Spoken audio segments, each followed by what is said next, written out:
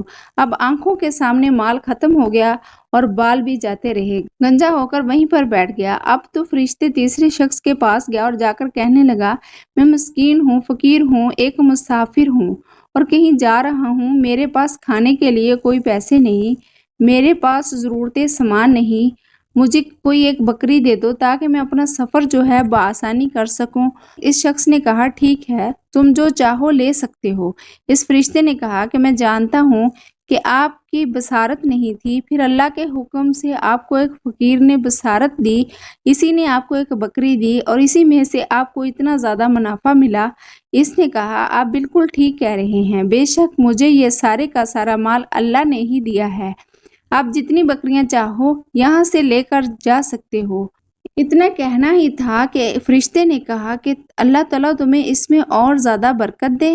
وہ اپنے امتحان میں کامیاب ہو گیا۔ اپنے سچ کی وجہ سے جھوٹ ایک غلیظ گناہ ہے، یہ اللہ تعالیٰ کے نزدیک بہت ناپسند ہے، یہ انسان کو ناکام کر دیتا ہے۔ یہ جھوٹ تھا جس نے دونوں آدمیوں کی زندگی برباد کر دی، انہیں دنیا اور آخرت میں ناکام بنا دیا، اور ایک سچ نے انسان کو دنیا اور آخرت دونوں میں کامیاب بنا دیا۔ یہ بہت گندا گناہ ہے، یہ بہت ہی غلیظ گناہ ہے۔ جھوٹ بولنے والے پر میرا اللہ لعنت فرماتا ہے، تو خدارا کبھی بھی جھوٹ مت بولنا۔ یہ چار عیب جو انسان کی زندگی برباد کر دیتی ہیں، ان چار عیبوں کی وجہ سے شوہر جلد از جلد بیوی کو طلاق دے دیتا ہے۔ تو اگر آپ میں سے کوئی بہن اپنا گھر بسانا چاہتی ہے تو ان چار عیبوں سے بچ کر رہنا، ان سے سخت نفرت کرنا۔ تو میری پیاری بہنوں، دعا کرتی ہوں اللہ تعالیٰ ہمیں اچھی نصیحتوں پر عمل کرنے کی توفیق عطا فرمائے، ہمیں اچھے سے اچھا ساتھی نصیب کرے۔ اللہ تعالیٰ ہمیں نیک کام کرنے کی توفیق عطا فرمائے، ان چار عیبوں سے بچنے کی توفیق عطا فرمائے۔ آمین ثم آمین۔